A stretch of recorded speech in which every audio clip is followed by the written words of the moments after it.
Hello and welcome back to the Raspberry Podcast. Today I'm joined by two of my closest friends, Mr. Luke Dalmedo and David Wee. Luke, you will remember from the last Quintet Rundown podcast. David is my cornerman, has been my cornerman for the last two Quintets. And today we're just going to be chatting about Quintet and Vegas and all of the stuff that went on there. So I hope you guys enjoy it. Check it out. Okay, today we have Luke. Luke, how you doing? Luke, is that my name? Luke Dalmedo, how you doing? Yeah, feeling good. Tell me, since the last time you were on the Raspberry Podcast, this is your second time, how has your life changed since that first time I gave you that opportunity? Well, my Instagram followers went up from 417 to 420. Wow, So I had quite a good influx. That's quite a big percentage considering. Relatively. Yeah, well, I think the fact that you slated me at the beginning of the podcast. People actually liked it. That's why I got you back, because I never planned to have you on in the first place. Well, I think they're starting to see the real you now. Like, the fact that you are quite horrible to a lot of people. That's not true. Actually, I want to hear more about that. That's not true at all. I can mute that mic very quickly. What is your Instagram is at Pigeon Pecker MMA. Pigeon Pecker MMA, the name that you gave me. Let's get those Instagram followers up to 425, shall we? Hit the big time. Also joining me is David Wee. Hello. How you doing? And as we go there, hello. At David Wee BJJ.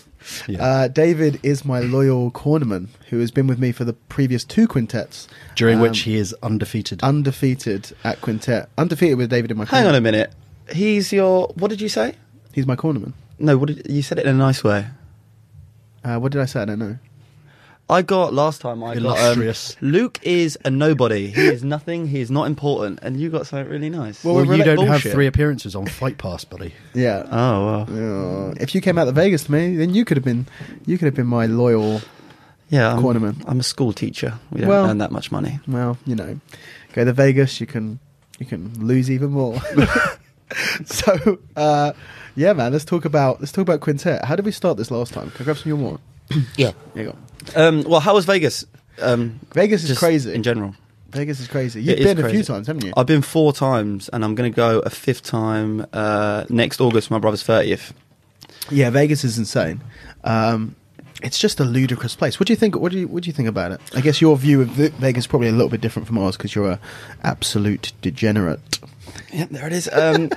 Well, I mean, we go to party, and I only go for 5 days. And when I first thought, well, I have to do that long flight for just 5 days. That's plenty. We did 3 days after the fights. And it feels so long when you're out there. Yeah. Because the amount of sleep that you have, like 3 hours a day. Yeah. The days are so long. The hangovers are so long. The partying is longer. It's just... Do you know what the thing is with Vegas? It seems to me it's not like anywhere else I've been. It's absolutely relentless. Like, you can't defeat it.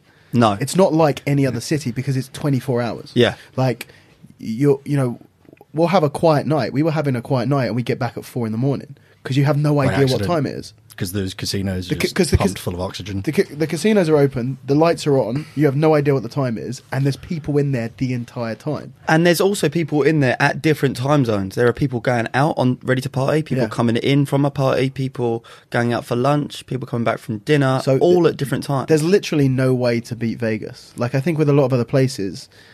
even something like we went to Ibiza, you can stay up till 7 a.m. and like you've done it. You've stayed open as long as all the clubs are open. But in Vegas, it never ever stops. No.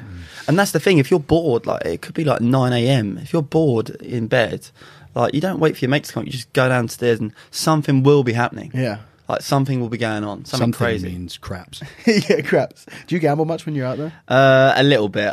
I think it's impossible not to in Vegas, isn't it? But those craps table, I mean, the amount of crazy people that you get coming up to those tables, it's just like, I think I was hungover once at a craps table and a guy just comes over just like really hyped up and he's like, blow on this, like on the dice, and I'm just like hungover, like, okay. There you go. And he like gets a 2 and a 3. 23, that's Michael Jordan. Like, yeah, that's the number that he wore at the Chicago Bulls. I was like, where are we going with this? Yeah, crazy place. But Quintet was crazy as well, man. What was the vibe like compared to Japan? It was very different. I think everyone feels a lot more... A lot of people knew what was going to happen a bit more. Everyone kind of knew what was going on. That was the thing about the first Quintet, is that it was going to be a complete mystery. No one had a clue what was going to happen. You still don't know really what's going to happen, because that's just the name of the game with that format. But you at least knew kind of what was going to happen, because they'd already had a few events. It was definitely different because we were in a country that it was very easy to understand. It wasn't like they put music on it there.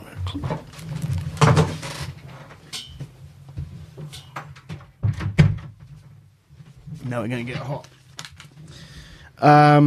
Sorry, what was I saying? Yeah, it's a country where everything was easy to understand. It was easy to understand. You know, a lot of people had been there before. There was no raw chicken sushi. Everyone spoke the language. It was just like except the refs. Except the refs didn't speak the language, but we'll get onto that in a little bit. What was the size of the arena like? Was it? It was in the New Orleans. It was in the Orleans, which is everyone was staying in the same hotel, and it was in the hotel that the fight was in. So there wasn't as much traveling. Like, we didn't really leave the hotel for the first 4 days. Like, all of the press was there. The press was there? Yeah, it was in the... Yeah. The weigh-ins were there, the press was there, the photos were there in the hotel rooms, and we went to the arena to do stuff. So there wasn't that moving around Tokyo like we had last time. Right. In Quintet, we were like driving to the middle of nowhere and going to... in the original one, we went to like a nightclub, which is where the press conference is. We ended up not doing the press conference because they booked it on the same day as the Conor McGregor press conference. So, like, there will be literally no press there. They're all going to be at the UFC event. So we ended up just sending Craig Jones. We just, like, every fighter sent one person to go and do like a few little things for the camera. Oh, well, was that to do with the rundown of each person in their team? Yeah, exactly. That's what they did there. That was quite good though, because there was some grapplers that I didn't know on teams, and just to get a little bit of background information was quite. Yeah, good. It was a nice touch. I don't think they had that last time, did they? Yeah, that was nice. Was the because on TV the arena looked pretty decent. Was it better than Japan's or? No. Oh fuck no. Was it not? No. Oh. The screen was really cool. Yeah. Was there a screen in Japan? The screen behind the mat. There wasn't a screen. No. There wasn't a screen at all in Japan. No, in Japan it was a massive circle. Yeah. Yeah, so that was the big thing. Like they used half of the arena. So they had that back wall where they had this huge screen, which was very cool, but the whole arena was quite small compared to in Japan. It was fucking enormous. Really? Yeah, Japan, the arena, this massive sumo arena, it was epic. There's no other word for me to describe. The ceiling was super high. It went super far back, and it was filled with people. The seating was cool. You're just sitting on the floor on pillows, sumo seating. With this one, it felt a lot smaller, and it was a lot smaller. There was a lot less people there. The people that were there made a good amount of noise, but it was pretty empty. You would have thought the day before the McGregor fight that a lot of guys would have come over the night before. I don't think that their PR is very good, because look, I was saying I had this idea, which was we're in Vegas the day before the Conor McGregor fight, biggest MMA fight in history, in Vegas, and we have a grappling event with multiple UFC Hall of Famers, multiple UFC former champions. It should be full. Yeah, and they're marketing, doing these press snippets and sending it to different media companies, and it's only being covered by a few that are interested in grappling. We should have had all of the fighters go down to the strip in their rash guards, handing out leaflets, talking to people. Imagine that. Imagine you're in town for the UFC, and Uriah Faber, Sakuraba, Frank Mir, Josh Barnett, Gordon Ryan, Craig Jones are hanging around on the street, basically dressed like superheroes, which is what Nogi uniforms are, giving out leaflets, telling them to come, there's this crazy event, we're all going to be fighting in teams, it's tomorrow, it's before the UFC, head on down and check it out. Imagine how many tickets we would have sold. At the same time, how many people are there for that UFC event, and maybe, let's say, 20% of them are like proper MMA fans? I don't think they even knew that it was there. Yeah. That's what I'm saying. But you should. There's at least 20,000 there for the UFC, because that's the arena size, plus all the viewings. I would have personally thought like proper MMA fans would have known it was on, and if they went to Vegas, they would have known. I don't know. Well, evidently they didn't, and I just think that would have been the best utilization of where we were and when it was. Yeah, it's kind of you would have thought it's perfect to get out on the street there and start interacting with people, because we went down the strip, and there's like obviously loads of people are around trying to sell stuff, trying to get you to come to clubs. We're thinking, fuck. Just imagine Us doing that? 128 kilos of Frank Mir standing there. He's going to sell loads of things to loads of people. You know, it would have made a big buzz on the streets, and I think we would have sold a couple of hundred tickets at least.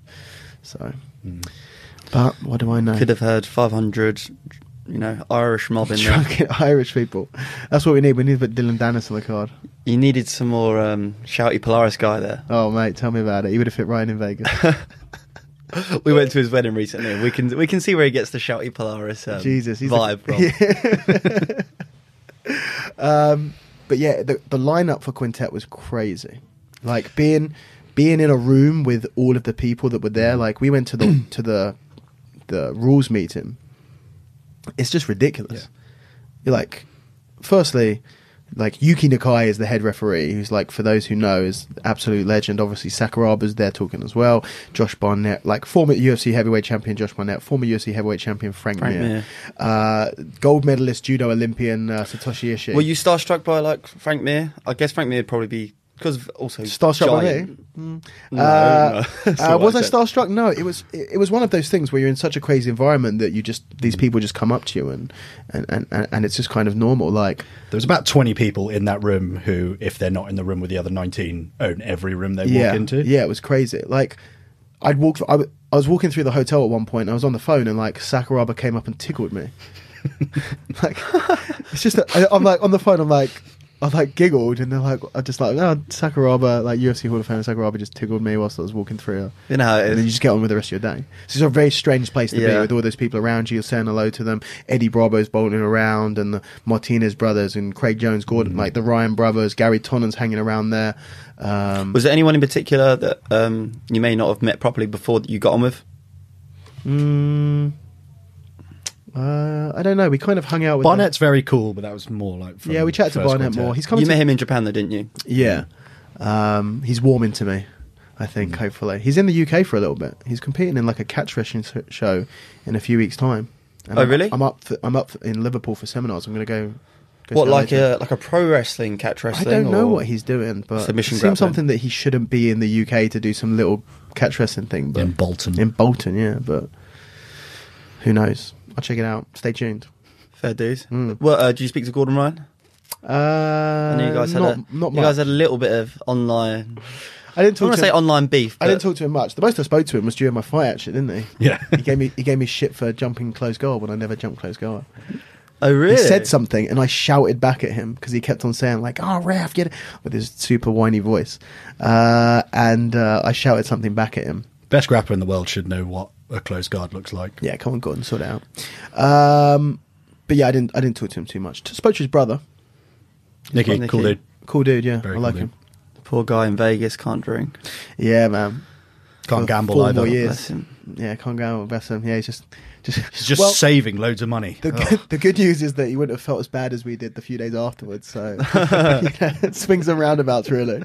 Yeah, what was that? What was that drink that you had? Or was it 14% you put on your story? Oh, Four Loko. Four Loko. Yeah, you do that. You're so weird with drinking alcohol. Why? A normal person just drinks a beer, maybe a spirit with a like. Why would you drink a beer when you can drink Four beers at once? We were in Ibiza and he was like, you know what, I'm going to get drunk tonight, and he decides to buy from the shop this like it was Buckfast. Coffee red wine mixture. Buckfast. Was it Buckfast? It was Buckfast. No, it wasn't. It was something else in a can. It was Buckfast. Do you know what was the best It drink? was 100% Buckfast. It was a bottle. I bought a bottle of Buckfast. What's wrong with a good old fashioned beer? Mate, what's wrong with a good old fashioned bottle of Buckfast? The best drink we had though was on at the pub on the fight night. Oh yeah, It's like marshmallow flavoured stout. Yeah, that was really good. Gorgeous. See, that's just so unnecessary. It's not unnecessary. Mate, live a little bit. What do you do? Have a fucking Stella? Yeah. That's all you do. Jesus Christ, mate. Get out of your comfort zone. It's an excellent beer. Drink some mead that you brew yourself for 2 years listen, out of mate, a Viking drinking horn. You know, I once went for Live a a tough little. time. I had once had a bad time with some stomach problems. Yeah. And I still drunk Stella, and it stayed true to me, and it helped me during my healing process. And now I'm feeling good as gold. So, Four Loko would have see what killed you want. any stomach problems that you had. Yeah. So- Apparently, originally Four Loko had a shitload of caffeine in, and it killed some people. So they had to take the caffeine out. Yeah, probably takes It out. was probably marketed takes out all the as illness an and all energy the drink. white blood cells. Yeah, probably. What's that? It was marketed as an energy drink. It just happened to have 14% like alcohol. stronger than wine. It happened to have 5 units of alcohol in. How did we get onto booze? Oh, we're talking about Nicky Ryan not being able to drink. Yeah. So yeah, it was a crazy place, man. Frank Mir is absolutely huge. He weighed in at 280 pounds. Like Has he retired from 127 MMA now, Frank Mir? I don't know, but it doesn't look. He's not in good shape. No. Nah, he wasn't walking very well. He looked in a pretty bad way physically. He's been through a lot. He's been through a lot. His last fight was against Fedor, right? He got KO'd. Was it Fedor? I can't remember. I think would have been a while ago. Bellator. He's a big man though. Obviously, you see him fight people like Brock Lesnar and that. He doesn't look as big as he's huge. Not many people make Satoshi Ishii look small. Yeah. Let's put it that way. And he did. And Satoshi Ishii is just like a man Olympic mountain. gold med winning fridge. Yeah. He's like a actual square. Yeah, he's ridiculous. Very, very cool guy though. We got some training in with him. We went and did a training session a few days before the event. And Satoshi jumped in with us, had a roll with him. What was it like, those pre-event rolls? Are they just super light, or do people get a little bit competitive? I was ill for the whole week that I was out there. I was ill for a couple of days before I left, and I was very sick for the first couple of days that I got there. Oh, really? Yeah, I had a shitty cold. I was fucked. So I rolled, and I didn't roll with many guys because they stayed away from it. I didn't want to make a meal before. So I did roll with Ishii though. I rolled with Ishii. I rolled with Marcin, brought his mate out. I rolled with him and Matt Benyon. Yeah. So I tried to stay away from the guys. So unfortunately, yet again, I've not managed to roll with. Everyone keeps asking me if I roll with Craig Jones. That was going to be my next question. Yeah. Once again, it eludes me. Especially as Craig Jones seemed to roll with everyone. Craig Jones is a rat. I now know why everyone says fuck Craig Jones, because he's a disloyal bastard. Snake. He was training with the Alpha Male guys the day before the fight. Yeah. Well, he trains with Gordon Ryan. He goes to Henzo's. Yeah, I know, but he was fucking fighting him the next day, for fuck's sake. Come on. Where's the team? I can't remember who it was. You're not a team, Dan. Yeah, he's only proven what the critics say, which is that we're not a real team. But yeah, well, that was the whole thing about the show, wasn't it? That 10th Planet was the only proper team on the tournament. So I'll tell you why this pisses me off. Because that was never the point of the fucking show. The first show was Polaris team, which is a team comprising of people who had fought at Polaris. A Sambo team, a team of Sambo people. A Judo team, a dream team of Judo guys. And Sakuraba's dream team, which was Sakuraba and his mates. The premise was never that it was going to be actual teams or affiliations competing with each other. Then they pulled the 10th Planet guys in because it's another cool team to make, and then suddenly, we're the only real team. Yeah, but that was never the name of the game. Yeah, but then I can get where they're coming from. I do get where they're coming from, but then Gordon going with Alpha Male, Gordon going with Alpha Male just literally has no connection to Alpha Male whatsoever. So exactly. At least everyone on Polaris has fought on. Yeah, Polaris. that was probably the strangest one. Just call it Uriah Faber's dream team. Was he in it originally? No. Or was he a late replacement? Someone got injured. That's quite a super sub, isn't it? We chatted to Uriah after, and he did not have a fucking clue who Gordon Ryan was. Someone, I think it was Dustin, said I've got this guy Gordon, get him on the team, and he was like, I don't know who that is, and we've already filled the spot. We've already filled the spot, and then that guy got injured, and they pulled Gordon Ryan in. Uriah Faber didn't know who he was. Didn't have a Scooby-Doo who Bullshit. Was. No. Do you know who else didn't know who? What, you just call him Big Blonde Matey? No, he didn't know. He knew who he was afterwards, but he didn't know who he was before he came on the team. Another person who doesn't know who anyone is, Marcin Held, who's hilarious the entire time. Really? Yeah. So he tapped Gio Martinez. Didn't have a fucking clue who it was. We're all freaking out. We're all freaking out afterwards. Like the next day, we're freaking out. Oh my God, I still can't believe you tapped Gio Martinez. He's like, who is Gio? Before the fight as well, Craig was like, just, give him a hard time. Yeah, we were just like... I give him a hard time with his knee. Did he say that? Yeah, but he did that. Yeah, we that was the craziest shock of the whole show. Was that Marcin goes out and knee bars fucking Gio Martinez in 30 seconds? It was very, very cool. It was insane. He's one of those competitors that just... I mean, I don't know what he's like in the training room, and nor do you, because you don't roll with anyone. But he steps up in competition time, doesn't he? Well, you know what? He had a really hard time at the Kasai a few months ago, so it was very cool for him to come out, and he absolutely took it to everyone at the first Quintet. He was a complete dark horse and came out and smashed it, and then he managed to do the exact same thing, coming out and the plan was basically for Marcin to take Gio to a draw or wear him out. That was the plan, was for him to tire Gio out so someone else could submit him. For him to go out, that was never on the cards. Fair play to him. He had a weight advantage over Gio? Gio weighed him very light. Gio was the lightest there. Gio was like 65 kilos maybe. Yeah. Was that still an 8-minute match or a 4? It was still an 8-minute match. Marcin's only 80 kilos. Right. And then second, was it... That was the second guy on. Our first guy was Vitor Shaolin. Oh, yes. No, it was Vitor was Gregor. First. Vitor Gregor, then Marcin. Yeah. So if we talk about the event, well, Vitor was the only guy who replaced someone. He was the new person to the team, and he was a good addition, man. And who did he replaced? Colin. Yeah. So he was a good addition. It was a shame, he got submitted by PJ, who was probably one of their top guys. PJ's very good. PJ Barker's very good. He got submitted with him with 30 seconds left. 30 seconds left. Real shame. Yeah. That was pretty cool. I mean, the match was very back and forth, and to get that submission. It was a very good match. That whole round was insane. Yeah. It was absolutely ludicrous. But I think it was that ludicrous because this time in particular they were super harsh on warnings. Some of it was bullshit, complete bullshit. I think Paul and Ryan got a warning for being in mount. They got stood back up, and he was actually going for a head and arm. Or an arm triangle. It was absolutely ridiculous. And we spoke to them, and something needs to be done because it was too much. Mm-hmm. Like they said in the rules meeting, they said the one thing we're going to change is the Shidos. And they literally said, verbatim, it was, you will be shot. No, they will come surprisingly fast. Mm. Right? Surprisingly. And we're thinking that's a freight, that's what they're just saying there. They really came surprisingly fast. They were ridiculous. It really seemed like there were two side referees with crippling ADHD who were basically, as soon as they got bored, sticking flags up. And it was happening almost instantaneously. And I totally understand. So if you look at some like when the big guy Antoine fought Craig Jones and he was backing away, perfect, cool, no problem.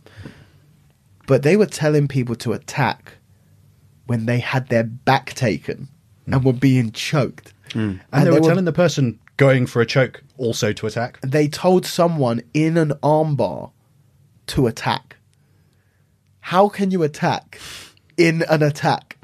You would literally, to attack again, you would have to have released an attack in order to attack. Yeah, so some of it was pretty bad. Some of the positions were just ridiculous, and to take mount on someone, there just needs to be a better understanding of what's going on. I think. I think they must know their jiu-jitsu. Like he's mounted him, and he has him in an arm triangle. It didn't work. He's gonna go for something else. Yeah. But it was silly. At the same time, I did like. I think it made some of the rounds a lot better because they were so. It made people very nervous. The competitors, none of the competitors were happy with the Shido rules. The real thing was, but it made people nervous that they never stopped moving. Yeah, which kind of makes it good, but at the same time, I do think like it became a joke in the audience as well. Like people were shouting out Shido, like give the ref a Shido and stuff like that during the matches. And it was ironic because the Shido rule has been brought in to try and create a more exciting event for the spectators. But the spectators were booing the Shidos when they were a little bit ridiculous. So I think they went a little bit too far. I don't have any problem with legitimate stalling being given warnings very quickly, but you can't warn people from super dominant positions. It's the equivalent of standing someone up in MMA when they're in mount and they're punching the person in the face. It has happened. You just can't do it. It's ridiculous. So in my opinion, the Shido rule needs to be fixed. But very, very exciting matches. I think in my opinion, I was kind of back and forth in that first round because I didn't think I was going to compete first round. Sorry, the order again. I know we've spoken about this on the last one. The order was Vitor Shaolin, Gregor. Why? Why did we put Vitor first? I think he just wanted to go first. Yeah. The plan was always to have me as the backstop. Craig was going to go later on because we thought we were expecting them to put their two big guys at the back. Basically, we expected them to have a pretty similar lineup than what they've had in previous events. So PJ first. We were just thinking because that is that selection is so important. You can be, but you can really mess it up. You never know what they're going to do. It's so difficult. There are infinite almost variations of what can happen in a quintet event. That's what makes it so exciting. So yeah, you can put a particular lineup, but then one difference in what the opponent does completely changes everything, and then that's going to affect everything that happens in the second round as well. But yeah, we had Vitor in first. We put Gregor in second because we wanted him to have matches, because he didn't get to have matches last time. Sure. Marcin was in third, and then Craig, and then me. I wasn't expecting to have a match. We were expecting pretty much for Victor to win or draw, to Marcin hopefully to draw. No, sorry, Gregor to win and draw.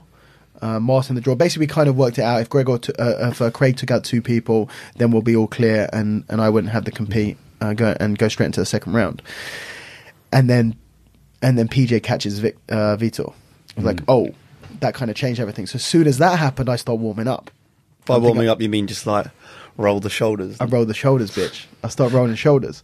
So we actually did some pummeling too. We did some we started pummeling, yeah. Like a good 20 seconds of pummeling. Bro, it works, okay? Don't worry about it. You do have these legendary short warm-ups there. They're getting better, it's all right. Okay. I did a couple of sprints beforehand. You don't run? Oh, au contraire. Because you told me when I said that I run, you go, I don't run from a battle, so I don't need to run. I ran to a battle, mate. Fair enough. They were very short sprints. I'm talking like 3 or 4 meters. Right. Up and down the mat. Yeah. Just in the corridor before we went out. And I'm not even joking. So yeah, I start warming up. And then Gregor goes out, taps PJ quite quickly. Then fights Amir. Taps Amir. We're like, oh shit, and then I sit down again. I don't think I'm going to fight now. As I said earlier, I am glad that Gregor finally, because Quintet, Josh Barnett, he took a hit. Polaris, it didn't work out for him, and he finally got to actually show that he's. Yeah, I was very happy for warrior. Gregor for me was the man of the match for our team. Really? Yeah, I think so. Craig? Fuck Craig Jones. Mate, come on, that De La Riva footlock, it was unbelievable. It was good. So about that, like Craig said beforehand, he was looking at videos. He saw another video of Boogeyman getting straight ankle locked, and he was like, he taps to a straight ankle like quite quick. Yeah. He literally called it. It was the same as in Japan. He called it. He was like, I'm going to straight ankle lock him, and that's exactly what we went for. So that's when we were warming up, because we thought Dan was going to fight, and then we remembered Craig had made a call. Yeah. And, but did you see the picture of Boogie's Dan's foot? Yeah, he was limping afterwards. Oh my god! Yeah, he let that go for way too long. I don't understand that part with grappling, especially at ADCC with the heel hooks. Like, that's your leg. You have to walk on that. Yeah. Like, why are you letting it go that much? It's done. It's over. I think with a straight foot lock, it's one of those moves you don't want to tap to, isn't it? Is it actually viewed as one of them? I think so. Right, I see. It's almost a bit embarrassing. Okay. But and to be caught that fast, so well, he likes to try and go plotter people, so maybe that's a bit of karma. That's true. That's true. But yeah, so then once Gregor took out 2 people, and then I sat back down, and I was like, okay, I'm probably not going to have to compete this round. After all that warming up, fuck. After all that warming up, yeah. After that 20 seconds of pummeling, what a waste of time. Yeah, and then came out for the second round. We kind of clocked that they were going to send out. It was between Manch and Dustin. We had all of the weights written down, so we knew how much everyone weighed. Dustin was one of the only people in the tournament who would have done 4 minutes with me. So I was 20. So you're going into the final now? Going into the final, yeah. So I was 20.2 kilos heavier than him. So we're talking. What was your weigh-in? 92.2. So had I been 300 grams under, it would have been an 8-minute match. Did that even cross your mind to just be as light as you could? It can't cross your mind because you don't know what they're going to weigh. Dustin apparently cut 15 pounds to get to that division. Oh, really? So had he cut? He cut? Yeah, the whole team. I think they said they cut Alpha 50 pounds. All wrestlers, that's what they do. They cut 50 pounds. So to make the weight. So had Dustin cut a few kilos more than he had to. Right. Had he not done that, it would have been an 8-minute match. Could have been completely different. Well, because they also had they had Gordon and they had that giant wrestler. I don't think the giant cut, but Gordon cut about 5 kilos as well, I think. Yeah. Cuts 5 kilos? Yeah, 10 kilos. Is it day before weigh-in? Day before weigh-in. Yeah. Still, though. Yeah, man, it's America wrestlers, that's what they do, innit?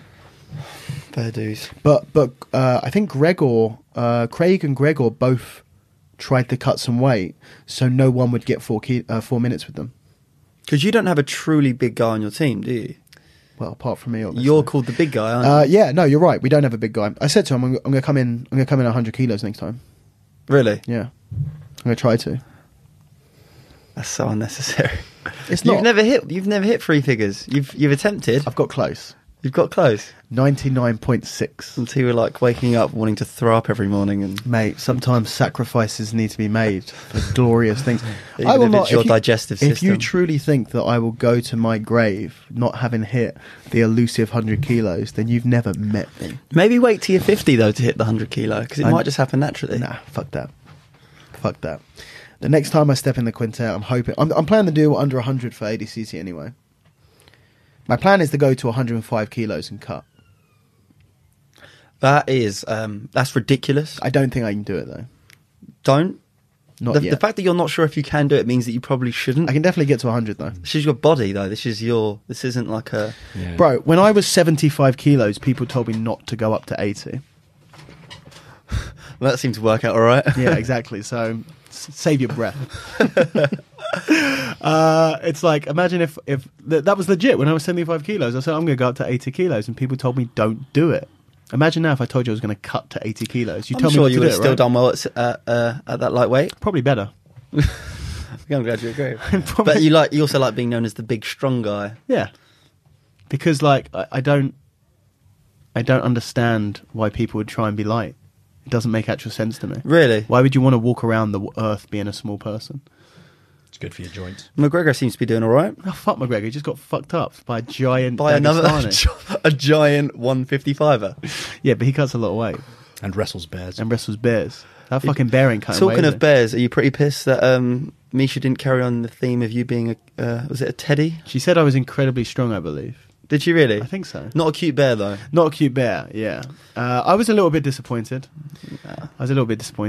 How did you think? I thought she was... I mean, I've heard mixed reviews about her commentary. I thought she was all right. I have heard not mixed reviews. Did you hear mainly negative? Mainly negative. I haven't watched it back, so... I thought the duo, because the other commentator was quite intense. Yeah. Which I thought was good. And then she kind of brought a calmness to it. The problem is that she is an...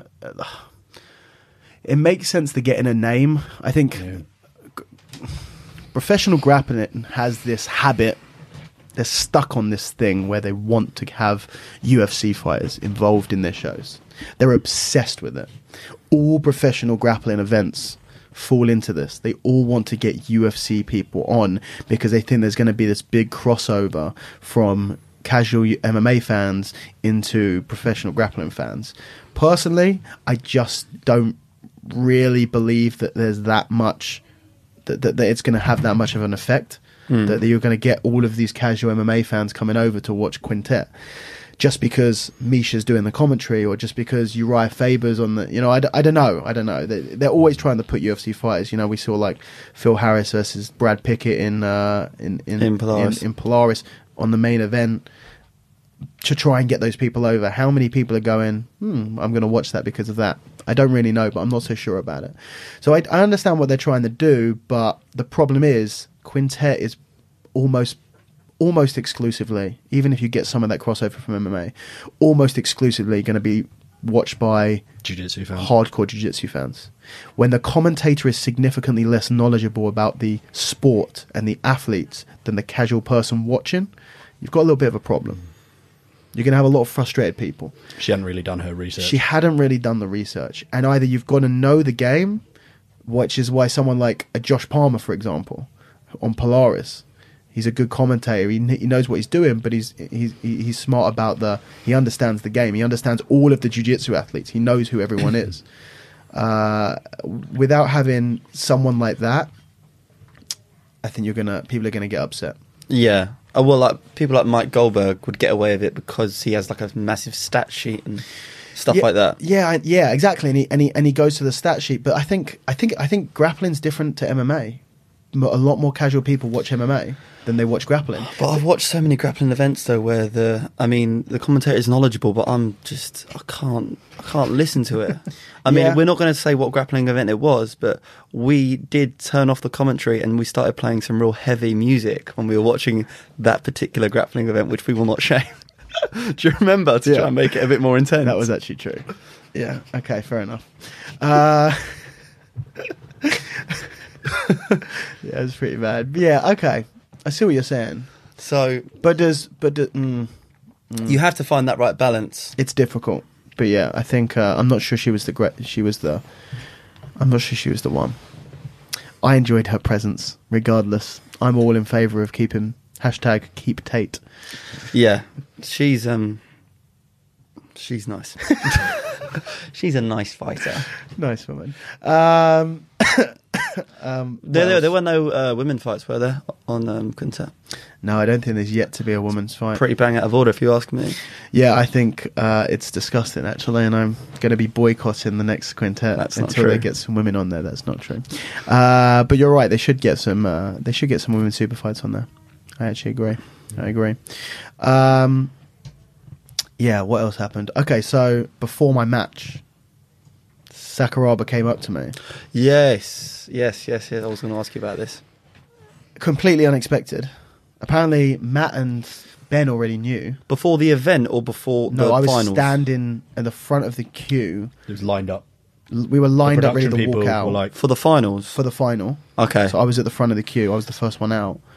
And Patrick, who's one of the main guys at Quintet, and the translator there, comes out with Sakuraba and hands me this mask, tells me to put it on. I was like, okay. So I put it on, and he said, Kasushi wants you to wear it out. When you get there, you can throw it into the audience like he does, or you can keep it. So I was like, I can like keep it after the event. And he was like, yeah. Was this after you stopped crying? It was. Do you know what it was? I got fucking close, man. It was super I'm not emotional. Surprised. It was just a fucking surprise. I was really relaxed. I was super calm before I went out there, and then I was nervous. Suddenly, then I was nervous. Mate, you know what happened with me when I met my hero, so I completely understand. Nick Diaz, when you were in a club. When I was in a club in Vegas, and my brother saw him, so I ran over drunk, pushing people out the way, and I then dropped to my knees and started bowing to him repeatedly over and over again. Because you only drank Stella. Had you had 4 Locos, you would have double-legged him. So yeah, I completely understand. Man, they said, he gave me the mask, and he said, I put it on, and he said, it's nice in there, isn't it? Like Sakuraba said this. He said it makes you. It's more relaxing when you can't see everything going on around you. It kind of almost like blinkers a little bit. But yeah, man, that was super crazy. And like that, you know, that's what upset me the most was that after that happening, I couldn't get a submission. That was more frustrating for me. You wanted to honour them. You wanted to honour. Yeah, man. You know how nice would it have been to go out there having been given that. Having given that honor and then go out and smash through a few people, you know, that would have been the perfect way to honor that gift to me. Are you like still fucked off about the way your match went, or? Yeah, look, it's a game. This whole thing's a game. It's a team event that has a lot more strategy involved than a normal grappling event does. They played it exactly how we would play it. They played it exactly how we did play it when we it was exactly the same as Quintet 1. When we put Gregor out, we put Gregor out against Josh Barnett, not to submit him, but not to get submitted, to take Josh Barnett out, to take the big, strong guy out, and that's what they were trying to do against me. The strong beast. They were trying to get the beast off the team.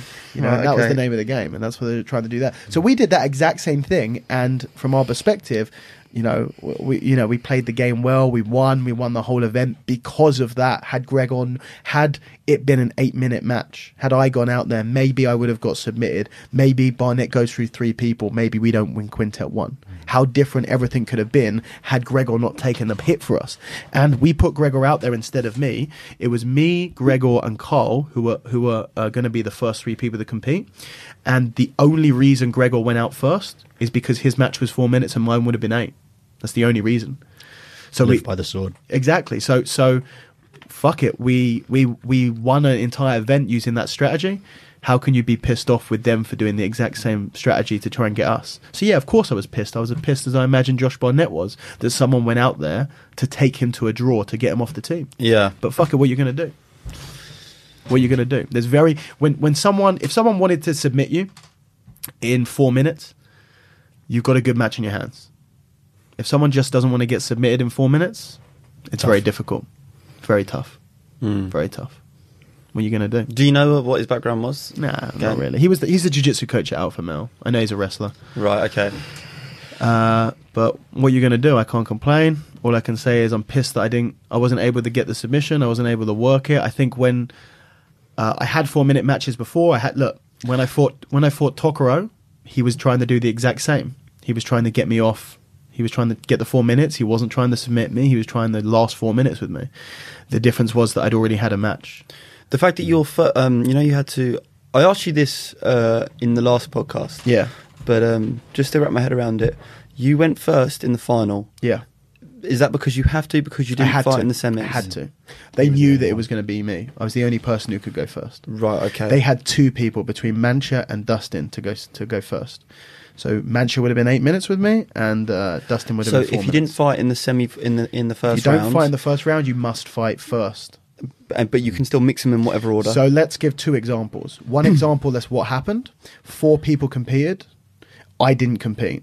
I had to go first. The remaining 4, the order can be whatever they want. Okay, that's let's say Craig Jones goes first and submits all 5 people. We're left with 4 people who didn't fight. You can mix that order however you want and put Craig on the end. On the end, yeah. Right, okay, I got you. Yeah. He had some good performances, Craig Jones. Craig did good. Who did he fight in the second? So in the final, he fought that giant wrestler guy. Yeah, he fought the wrestler. He got given a Shido very quickly. He got given his back, and he jumped straight onto his back and got the submission in. And then he was up against Gordon. Now this was really the most pivotal moment of the entire event. If Craig could take Gordon to a draw, which he was confident he could do, we were going to win, because the only people left was Shaolin versus. I know we had 2 left. Yeah. It was Shaolin and Gregor. Just to take out Uriah Faber, which would not have been a problem. Man. This is what I'm saying. Small, and it gets crazier because Craig was 100% confident that he could take Gordon to a draw. Because he did it in EBI. They had a very close fight at EBI. And he said, when in training, he can't pass his knee shield. Craig Jones' half guard knee shield? Yes. Yeah. So here's where it all went to shit. He takes him down. Gordon takes him down. Craig goes for a guillotine. So he doesn't keep the knee shield. That's what he said lost in the match. He said had he not gone for the guillotine attempt, had he instead looked to get a knee shield position, he could have taken him to a draw. Now, we'll never know whether that's the case or not. No. But it's crazy to think that the entire... This is the thing with Quintet. There's a butterfly effect. One tiny little thing can affect the entire result of the entire show. Well, I also think maybe the difference in that match, as opposed to the very close match at EBI, was Craig Jones is very much a leg lock man. Gordon Ryan is. Would you agree that he's a lot more well-rounded? Or? I would say so, yeah. And maybe just that the threat of Craig's leg locks. But we're not talking about EBI. We're not talking about Craig didn't believe that he could. Craig believed that he could draw with Gordon, not based on the EBI performance, but based on the fact that he spent months training with him. Yeah. You know? The issue, though, with the Z guard would have been refs. Shido's. Yeah. He would have gotten a lot of flags up for that. But who knows who would have got the flags? Would Gordon have got the flags? Would Craig have got the flags? It just, there's this... parallel universe, this alternate reality where Craig went for a knee shield and we don't know what the fuck happened in that reality. Whether he would have gotten Gordon out, whether he would have stalled out the 8 minutes, and if that had happened, we would have won Quintet 3. At one point, when Gordon was on Craig's back, the refs gave Gordon a flag. Yeah. Today. Yeah. I can't remember that. So ridiculous. So they didn't give a Shido, but the corner refs, when they give flags, that's to indicate to the main ref. To have a look, yeah. To have a look. Wow. You got to shoot? Yeah. Okay, David's off. David, thank you very much for being here, man. No worries, man. Thank you. Thanks for having me on. David Wee, that's spelled OOI. He's not 001. just shooting, is he? He's shooting quite far away. You're going back to Singapore? Shit, this is He's not going down the road, yeah. An emotional goodbye. Shit, we're just going to do this. Let's just keep it rolling. See you later, mate. See you, man. See you, brother. Have a good one. When you next back down? Probably next year, at some point. Okay, early next year? Early to mid. Okay, mate. Have a good one, bro. But yeah. Good to see you, mate. Nice one, brother. Thanks. Give it. You taking that card with you? We have a card. We have a card from Lisa. A prostitute gave us a handwritten business card American Psycho. saying treat yourself on it. So he's passed it on to me. Something that will stay in my family for generations to come. No doubt. Cool. What were we talking about?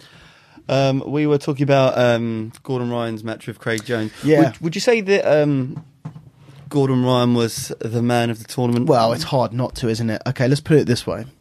Alpha Male team won the tournament. In the most stacked team tournament there's ever been of the three. It doesn't even compare. The quality of the first two events combined did not equal the quality of this event. Most stacked tournament, Alpha Male won. Not a single person from Alpha Male submitted anyone apart from Gordon Ryan.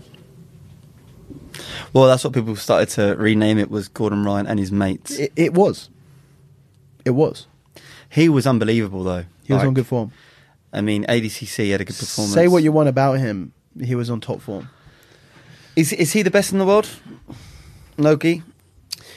You could make a very good argument for it. You know, he needs the match. He needs the rematch with Felipe Pena. Yeah. He needs the match because Felipe's 2 up on him now. Gordon's had excuses every time, and I'm not saying that. Look, did he have an? He didn't have yeah, he for ADCC, did he?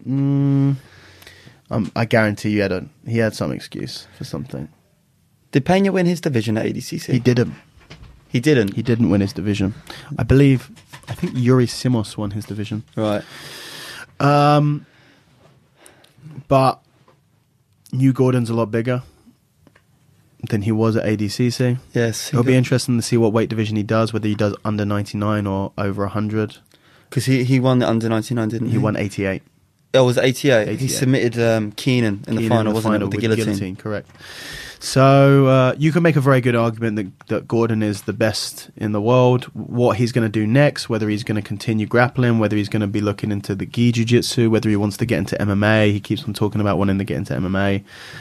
Only time will tell. He wants to win the world championship in the gi, doesn't he, first? That will be interesting because the talent pool is arguably a lot more competitive in the gi than it is, you know. Well, I was... I mean, I'm a big Keenan fan. Yeah. And I thought... I mean, the way that final went, I was a little bit like, oh my... Like, maybe Craig just... I keep saying Craig. Maybe Gordon has his number. Just...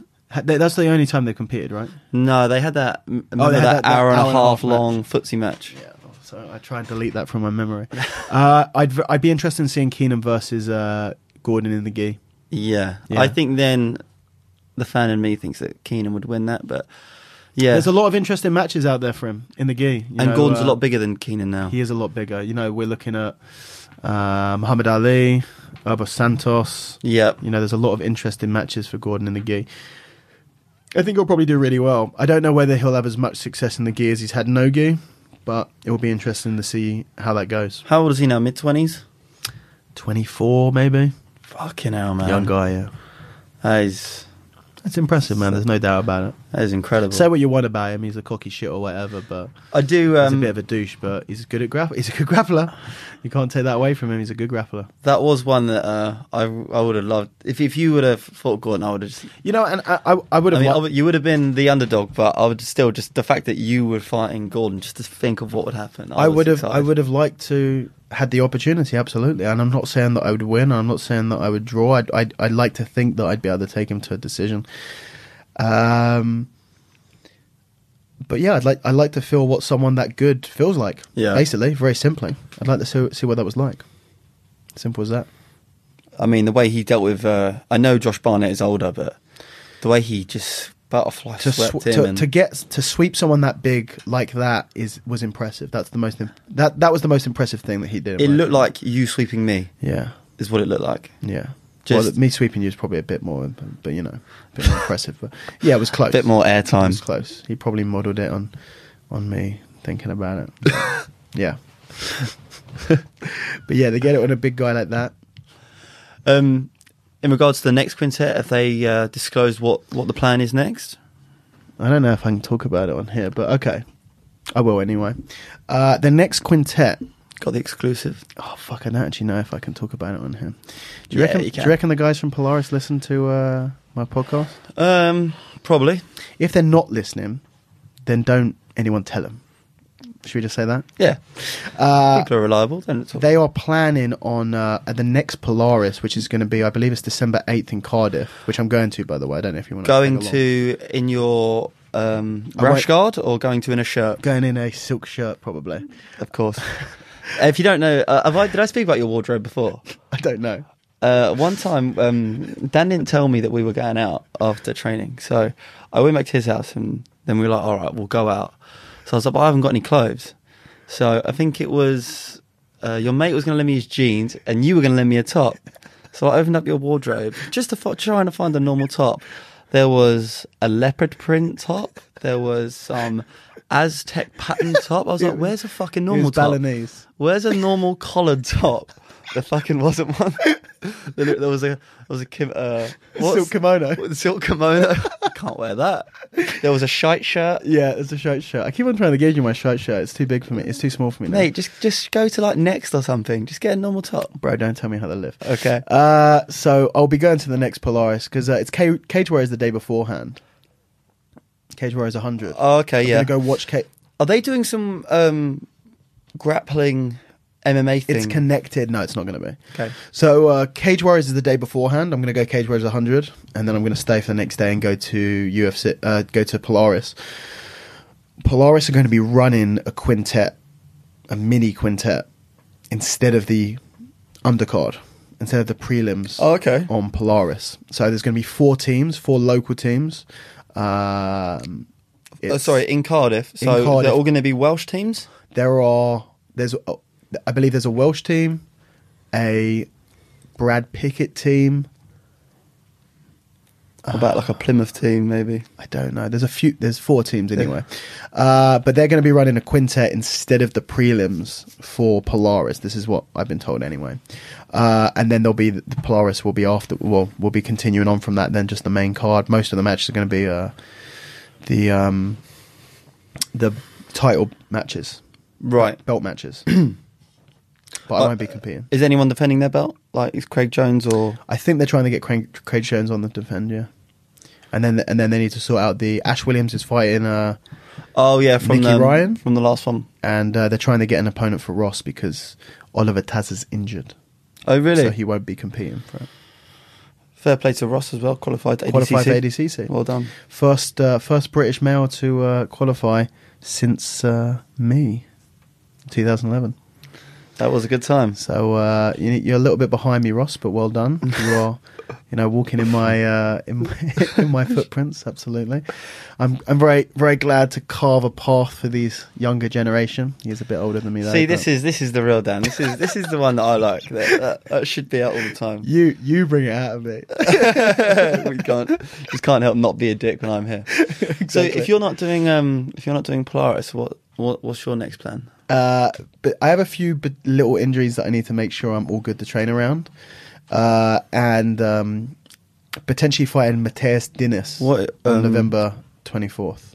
Do you have injuries? You were just lifting stones and doing log presses and... Injuries that aren't affected by the particular exercises that we were doing by those full body heavy lifting exercises that we were doing. It's my thumb, man. It's my thumb and my wrist. Oh, problems that I've had in there. So the stuff we were doing today didn't hurt him. Okay. Nothing like from the grip that you need for the exercises that we did today. No. Okay. Different kind. Thick bar hurts. Grappling hurts. So yeah, recover from those injuries and then what? Possibly fighting Mateus Diniz. Mateus Diniz? Yes. He is the current Kasai champion. Oh, okay. Marcelo Garcia guy. He's fighting Gordon Ryan on Kasai in a few weeks' time. Is he a big dude? 88 kilos. He fought Craig Jones on the last Grapple Fest. Oh, I think I do know who you mean now, actually. So we're in the process of making that match potentially happen. Is there anyone out there that you want to have a match with? I just want to have I just want to have an exciting match, Luke. Is this to do with because obviously you weren't happy with the last one? Jake Shields. You really weren't happy with that? Yeah, I was fucking pissed about that. Yeah. It's fucking boring, man. I might even work my cardio a little bit. Lies. Yeah, that's a lie. By cardio, you mean do more than 3 reps of a heavy weight? 3 reps, if you move it fast enough, is cardio.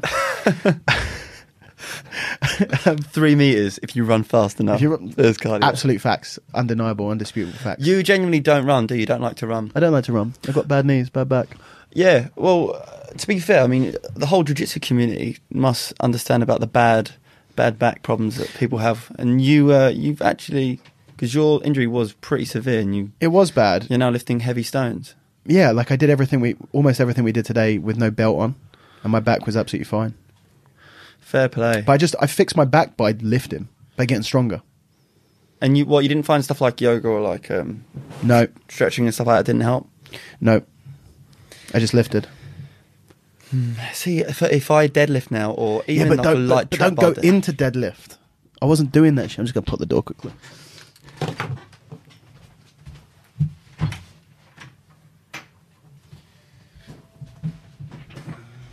The most significant, I would say, within the last 9 months is where I've had a big increase in my recovery of my back, opposed to the previous 5 years.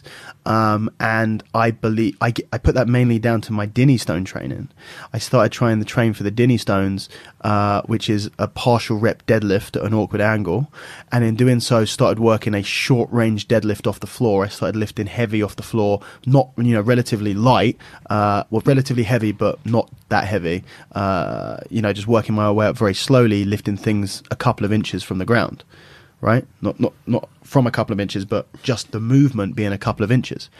And doing that, I found it hit my lower back, but didn't cause any pain. Right. So I did it more and more, and then got heavy with that couple of inches range of motion, and then increased the range of motion, and then get back to heavy, and then increase the range of motion and get back to heavy, to the point now where I can pick a 120 kilo bag off of the floor and my back's okay. And I plan on continuing to try and do that. I have goals outside of jiu-jitsu. And to be honest with you, my goals outside of jiu-jitsu are as important to me as my goals inside jiu-jitsu. Like, is it that grip one? The strength stuff. What was when you did... the red nail? No, what is it? Thorn? You went to do that grip. Oh, David Horn. Is it David Horn? Yeah. And you went to do that grip thing, and you hit a certain level that was one of the highest in the country. Yeah, I currently hold a world record in this grip event, but that isn't that important to me. Like, there's a few things that are important to me, which is doing the legendary manhood stones in Scotland and in Iceland, the Dinny stones and the Husafell stone. Are 2 things that I 100% want to do before I die, and they're very important to me. Your poor back, man. Well, I'm gonna make my back strong enough that I can do it. Okay, man, just be careful. Man, do you know what? Is this when you get to 100 kilos? I guess I can say it now because it's dumb, but I fucked myself up a few weeks before Quintet. Yeah, something real stupid. Back? No, my neck. Really? Yeah, I hit full Dinny Stone weight on my new Dinny Stone trainers, and I pinged some sort of tendon in my neck. Explain what a Dinny stone is. Dinny stone is basically two massive boulders with ring handles on them. They were used as anchors for horses. So you tie your horse onto this stone with this loop out of it, and your horse wouldn't be able to get away, basically. And they've become these legendary stones that people go to Scotland and they try and lift or try and walk with. Together they weigh 330 kilos, 340 kilos, something like that. And you lift them both at the same time. I've been working my way up to doing it. I have these trainers, these Dinny stone trainers, which are a replica from the right height and the right handle. And 2 weeks before Quintet, I was having a good session. I just got these trainers and I was having a good session, and I thought, fuck it, I'm going to go for full Dinny stone weight. It's 188 kilos on one arm and 144 kilos on the other arm. And just as I broke the floor, something pinged in my neck. And I was super pissed with myself because just at that moment I clocked, I'm fucking fighting in 2 weeks' time. Mate, I say it to you all the bloody time. I know. And you know what? I say it to other people as well. Like, don't get injured doing the thing you're doing to make yourself stronger. You don't have to do that heavy. But, okay, so what I regret is doing that 2 weeks before I competed. I don't regret doing it, even if it injured me, because lifting the Dinny stones is as important to me as winning certain jiu-jitsu tournaments. Really? Yeah, it is. It is. Like, I don't consider myself, I was like, what inspires me is not pure. Obviously, jiu-jitsu is the most important thing in my life. I say that that's not true. If you told me, oh, you could I could click my fingers and guarantee that you'd lift the Dinny stone and the Husserfeld stone, even hold a world record in either of those, or you could be an ADCC champion. It wouldn't take me a second to consider that. That's an obvious choice. Because you would choose ADCC. Because I choose ADCC, of course. Like that's a no-brainer. It is a lot more important to me, but at the same time, like, my inspiration is the old-time strongmen who were the Arthur Saxon, the Eugene Sandels, those sort of guys, and the George Hackenschmidts. They were professional strongmen, strong people, lifted incredible things, but they were all grapplers as well. They were all wrestlers. Those two, the grappling, the wrestling, and the strongman, is entwined through that golden age of strongman. And that's always been my inspiration for lifting. And also now, I guess, a little bit more my inspiration through the grappling as well. I don't just want to be a grappler. I want to be a grappler who has been one of the 60-something people that have lifted the Dinny stone. Right. I see. When I die on my tombstone, I don't want it to just say grappler. I don't want it to say. Would it say grappler? Yeah. For sure. So you want to say like a great husband, a great father? No. I would say ninja warrior, grappler, Dinny stone lifter, podcaster. So it's important to me. So I'm planning to go to Scotland next year and attempt to lift the Dinny stones, and I think with more preparation I'll be able to do that. And then either later next year or the year after, I'll go to Iceland and attempt to lift the 185 kilo Husserfeld stone. Jeez. So your grappling is going to take a little. I imagine in training for that, you're going to wind it down a little bit. No, that's what I want to do. I want to be able to do all of these things and still compete at the top level of grappling. You have people who are solely training one. Yeah, I'll give you that. There are some people who are just training grappling. You're the one who talked me out of MMA training to just focus on grappling. You were the one who talked me out of watching Dexter, Sons of Anarchy, and Breaking Bad all at the same time and focusing on one TV series. And yet you're doing the opposite now. Yeah, but I'm not doing another sport. Right? My lifting is still going to help my grappling. That's true, but they are still different. Because let me tell you, when I can lift a 185 kilo stone off the ground and walk it around a goat's pen, wait till I grab onto someone. They'll fucking know. Has there been a bear hug submission in high level grappling yet? There will be. You reckon? You got to start whenever you're learning a new technique. You don't try and pull it off on your equals. You try and pull it off on people below you.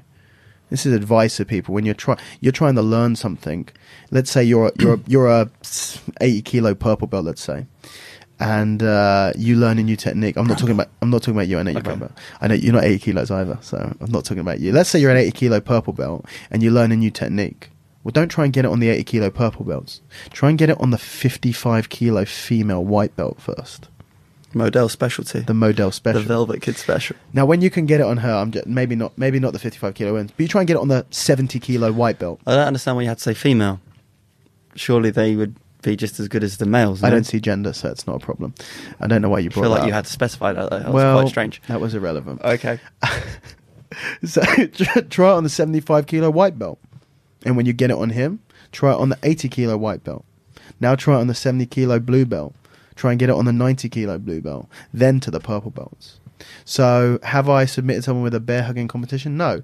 But at Louis' wedding, a drunk guy came up to me. And Wasn't it his cousin? His drunk cousin came up to me and wanted to wrestle.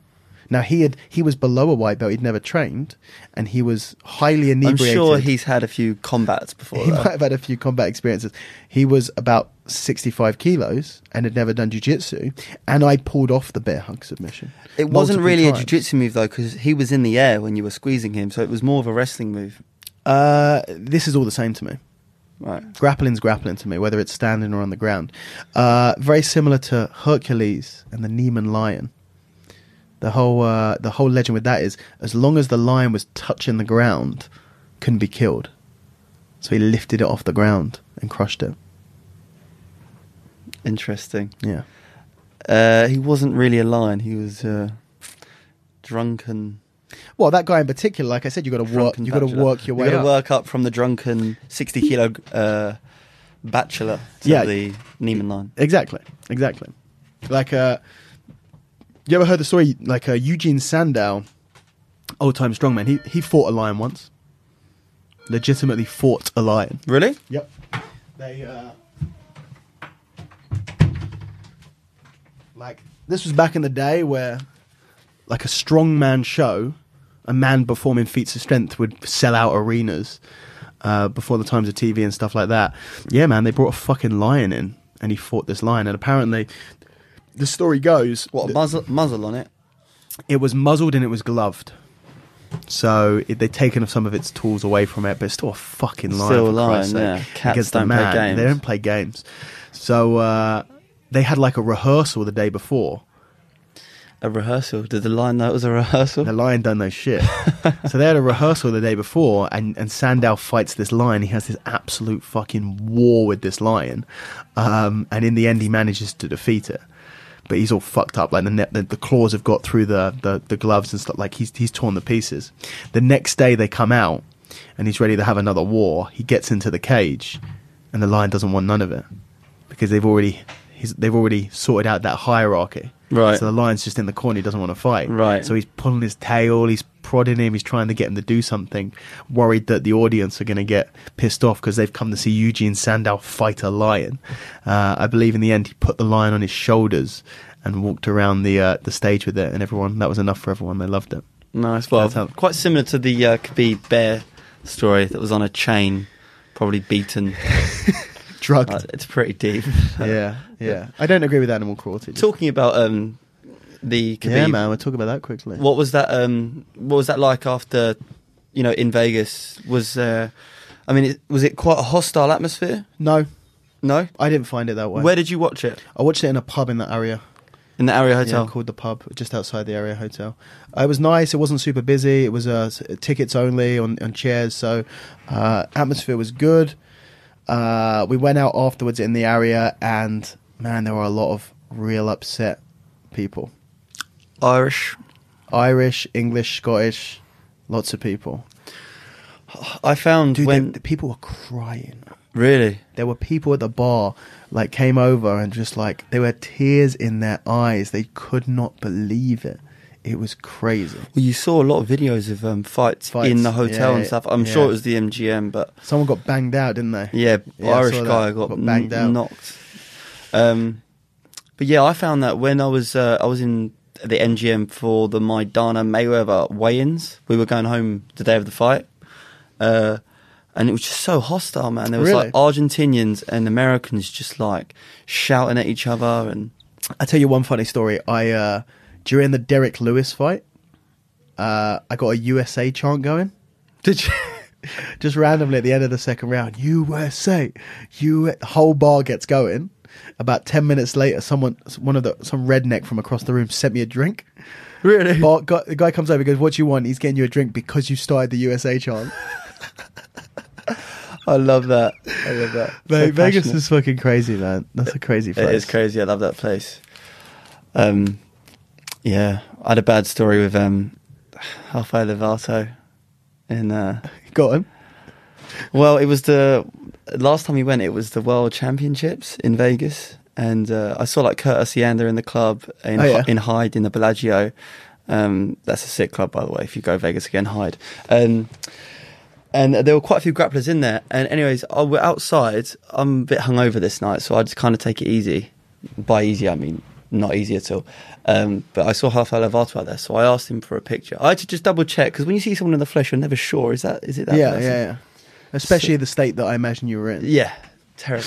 I don't think I even said it. I was like, Rafael Lovato. Are you jiu-jitsu, man? Well, listen, this is where the story gets bad. I go, Rafael, can I get a picture? He's just really nice, really cool. Fucking massive. Like, you don't realise how big he is. Big dude. He got jacked recently. Fucking huge. And my mate's about to get his camera out for the photo, and my friend, I'm not going to say his name, that he goes, "Who's this cunt? Who's this cunt then?" And starts pointing at his face. No. Do you fight in the UFC or something? Fucking hell. I was just like, mate, fucking shut the fuck up. You don't know who this guy is. And all this stuff. And anyways, he then wanted to get in the picture with me and Rafael. And Rafael was like, fucking, I don't want to. I just want to go away. And I could see that he didn't want to be there anymore. So we took the picture. I cut my mate out of it. So it was just me and Rafael. And I apologised to him on Insta the next day, and he liked it. But like now, all the time when Rafael fights and there's like a sick picture of him fighting, I'll just send it to my mate and go, that could have been you. Because I was just like, look, I can hold Rafael Lovato off for the best part of maybe 2 seconds before he death stares me to the ground, and then he's going to beat you up. Yeah, but fucking, he's definitely on my list of people not to fuck with. Yeah, no, I was actually petrified. It was sobering. I was sober for sure. Was it as scary as when Shandy Ribeiro got mad at us at ADCC? No, never that scary. Yeah, that was scary, man. That was really scary. Yeah. Shandy man gave us the death look. We were like, okay, we're all going to go to bed now. He's just scary. He literally, Shandy Ribeiro sent 7 grown-ass men to bed without supper. I'm pretty sure when me and Sush went back to the room, Sush is like trying to talk to me quite loudly, and I'm like, shut up. Shandy might be around. Might get angry. Was it? Someone knocked on the door. You're like, fuck, it's him. He's chasing us upstairs.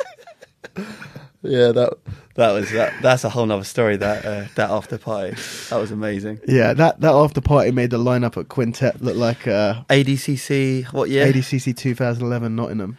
Rodolfo Vieira's 21st birthday, and every single person that you can imagine who's someone in jiu-jitsu is in the bar getting fucked up. Honestly, like a dream. Like you just this ain't fucking real. Henzo. Hickson. Henzo's behind the bar. Henzo was behind the bar, pulling himself pints. He allowed himself access Hickson to behind the bar. There, Murillo Bustamante, Torquinho. They're trying to get Torquinho to do shots. Who else was there? Rodolfo Vieira comes in with Monson on his shoulders, dropping him, slips over some beer on the ground and drops him. Doesn't he then like try to heel hook him? And everyone's Torquinho. I remember being shoulder to shoulder with Crone Gracie at the bar. Crone was there.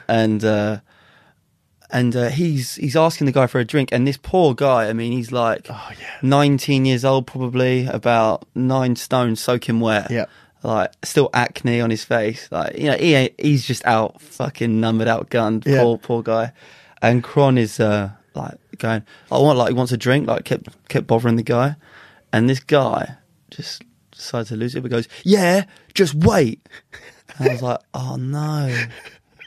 He's gonna go at 19. It's like you talking to fucking Con Gracie like that. There's a kid, mid 20-year-old kid right now walking around Nottingham somewhere.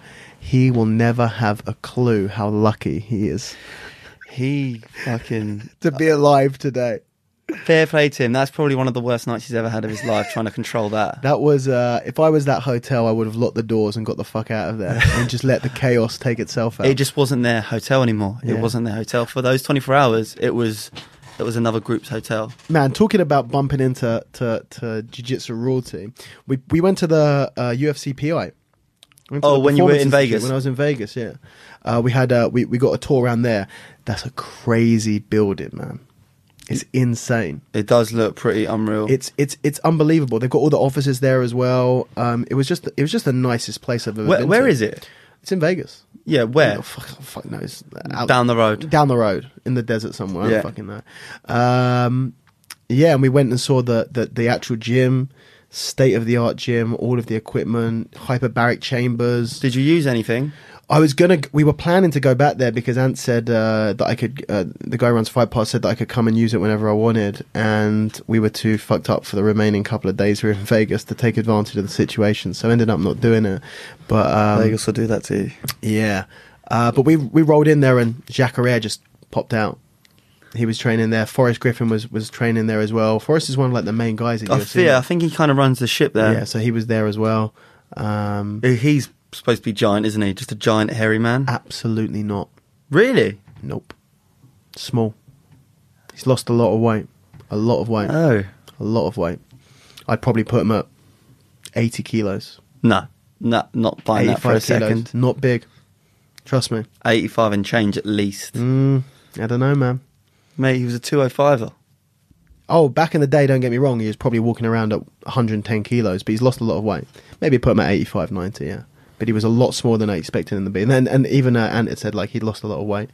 Not fighting anymore. He's not having to carry all that mass. Anyone else? Jacare? Jacare. We didn't see anyone else whilst we were there, but it was the day before the McGregor fight. Right. No, it was the day of the McGregor fight. So it was pretty quiet in the Did you not bother checking out any other gyms? Like, Drysdale's got a gym out there? No, I didn't. We didn't bother. I did. We went and trained at affiliate of Shandy's, actually. The Hibero Brothers gym when we all trained, and then I had another gym in North Vegas somewhere. But you went to Shandy's gym? Not his gym, an affiliate. Yeah, don't try and act brave. I didn't go to Shandy's gym. Never. Too scared, man. Yeah, and then we drove into the fucking desert, man. That was crazy. Yeah, it did look pretty sick. I mean, I'm always hungover in the day, so I go maybe downstairs if I'm being brave. You should try it sometime. I can't. I get too much anxiety. There's too many lights and too much noise. What outside? Before I leave my room in Vegas, I have to have at least a couple Stellas. Jesus Christ! Just to get the blood flowing. I think you have a drinking problem. Well, everyone has a drinking problem out there. That's the point of being there, mate. It's like, I'm telling you. Okay, if you're not Luke and you go to Vegas, we hired this car. I tried the Harrow Mustang, and we got upsold at Hertz, and they put us in this 650 horsepower limited edition Corvette turbocharged Z06 something ridiculous 0 to 60 in 3 seconds. Took the roof off, drove into the coolest named place I've ever heard, the Valley of Fire. Because the colour of these rocks make at sunset. That's pretty cool. We drove in there and just parked up somewhere. Fuck the trails. We're just going to try and climb up these giant fucking mountains and try to scale these mountains. It was awesome, mate. Unbelievable views. Unbelievable. That sounds like a good idea, trying to climb a mountain in the middle of nowhere. Yeah, fuck it. I'm here talking to you on this podcast. Join the probably many dead bodies that are out there in that desert. It went to plan. We did get lost at one point, but then we found some goats and they led us home. Well, was it like, did you slam the brakes on like you did at Louis' wedding? So we were at Shouty Polaris' guy wedding, and we had to go back because I forgot my pocket square. And I needed that to complete my suit. I had to complete my suit. After the ceremony, we went all the way back home to get a pocket square. Come on, the pocket square was nice. Okay. You know? Yeah. And we're driving. I think I'm looking at my phone, so I'm looking down. I'm not even looking at the road. And the fucking brakes slam on. I'm like, what the hell's going on? And I look up, and to my left, Dan's just staring out the window. So I look, and there's a bunch of ponies. So like, Dan, what are you doing? Oh, come on, mate, it's nice. We need to get back to the wedding. Mate, look, anytime, if your life is so busy that you can't stop the car to say hello to a few ponies, then you need to have a good heart. They were nice ponies, I'm not going to lie. Thank you very much. And a story to tell as well. We got another 5 or 10 minutes. I've got to shoot off. I've got a seminar now. I'm going to seminar in a little bit. When does your seminar tour finish? I don't know, man. It's been a long tour, is it?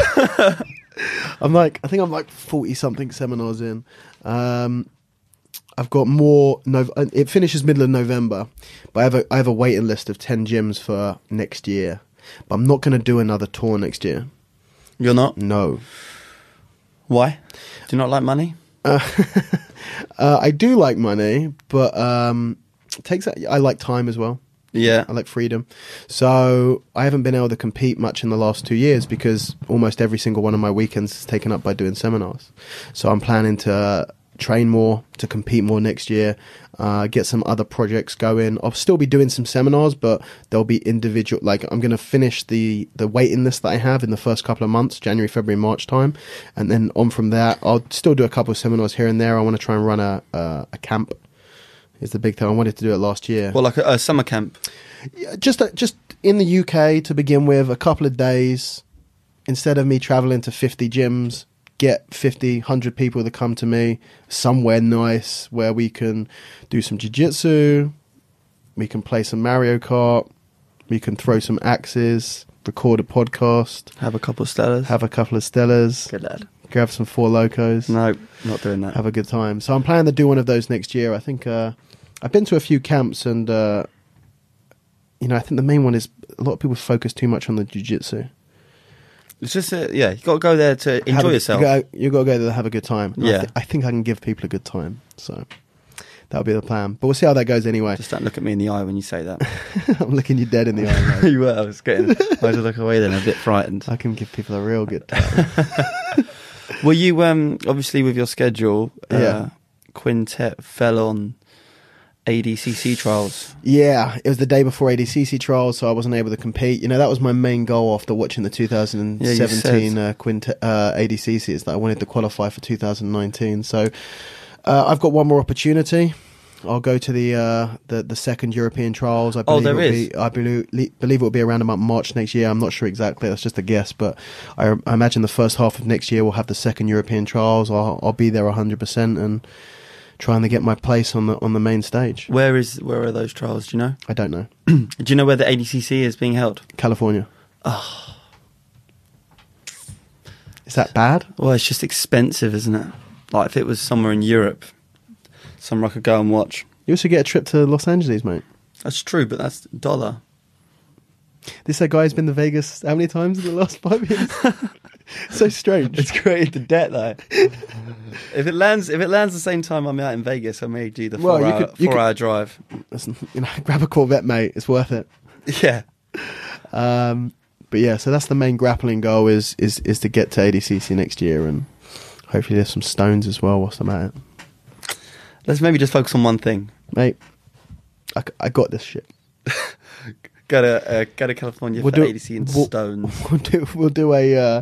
We'll do a ADCC / Husserl Stone success rundown after the ADCC, and I can remind you of this conversation. If you get into the ADCC again, obviously because you were so young when you went at it first time. I was 20, yeah, and a lot lighter. What were you? 75 kilos. It's weird when I see that picture, Stuart Cooper highlight reel. Yeah, and that's not me. The jumping in the air. Yeah, it's not me. That's someone else. That's a previous incarnation of the Raspberry Ape. That isn't me. It did look like you. It looked like the same guy that straight after the fight of Calisans was in the dive bar doing shots of everything because you were so depressed. Well, that sounds like something I might still do, but it's a different version of me for sure. Okay, yeah, that was the old you. Yeah. Well, you were, young and dumb. 7 years ago, mate. Can you believe that? Long time ago, mate. Wow. Well, you had the whole army. You had the old ape army out. Yeah. I guess they're still part of still the a few army. members, yeah. Andrew Marshall went as an actual ape. Yeah. That guy, he went in, he fully committed to that, and then a minute later had to slowly walk of shame back up the stairs in his Raspberry Ape t-shirt with his gorilla suit on. Always feel bad for that. It was, but it was good. It was a good time, but yeah. A lot of stars. I still never got that autograph from Fabrizio Verdun. We'll get it, mate. Don't worry. He just said no, didn't he? He would have no. That's the thing. Just a simple. I've got to go. I wouldn't have minded that. He's a busy guy. What did he say? He said, "Wait there, I'll be back." He gave me the 1 minute sign. So I waited. He's still waiting. And waited. And also, I'm slightly drunk, so then I'm starting to like the alcohol's starting to wear off now, and I'm still waiting. Still got my pen and paper in hand. Lads are like, come on, Luke, let's go. Nah, Fabricio's coming back. It's all right, guys. Go on without me. I may have just forged his autograph and then just took it. See, told you I'd get it. I'm going to get you, before my time is up, I'm going to get you Reece Hiverdum's autograph. I don't know if it'd be right if I got it now. No, it does. You're going to put an end to that story. He probably remembers me from that. You're going to put an end to that story. Put me out my misery. Anyway, dude, I got a shoot. I got to go teach a seminar. Yes, mate. I've got a couple of Stellas to drink tonight. It's, of course you do. Brother's Saturday girlfriend's 21st. Yeah, the beginning of many celebrations, I imagine. Yeah, Dan think you only have one chance to celebrate a birthday. Whereas Luke celebrates every single possible occasion for 3 weeks solid. My family have a family birthday, and then a party, and then a close friend's birthday, and I think that's an acquaintance gathering, and then a quinceañero. But yeah, no, it's been a good day, man. It's been a good day. It's been a good day, man. We lifted some stuff and we had a chat. Luke Dalmedo at Pigeon Pecker MMA. At Pigeon Pecker MMA, please try and break my low. We'll get you up past 500. Yeah, I'd appreciate that. Yeah, it's going to happen, I promise. I'm going to catch up to you. You're a few thousand ahead of me. Yeah, a few. About 10 and a bit. Yeah, and a bit. And change. I'm getting there. Quite a bit of change. Nice one, brother. Thanks for having me on, mate. Awesome, always. That is it. I hope you guys enjoyed that. If you want to watch Quintet, it is still up on demand on UFC Fight Pass, and I believe they have now released the entire first round between Polaris team and 10th Planet team for free on YouTube as well. So if you haven't seen that, go and watch it for free. Super exciting stuff. If you want to contact the podcast, you can email me, which is podcast@rosrape.com. You can check out this podcast. We're on iTunes, on Stitcher, and SoundCloud. Go leave me a review on iTunes if you have iTunes. That's always nice. Also on YouTube, youtube.com/raspberryape. The video from this podcast and many of the other podcasts now are all up on there. You can follow me on Instagram mainly, Twitter as well if you are that way inclined, at raspberry_ape. You can also check out Luke's Instagram, which is at Pigeon Pecker MMA, and David's Instagram, which is at DavidWee OOI BJJ.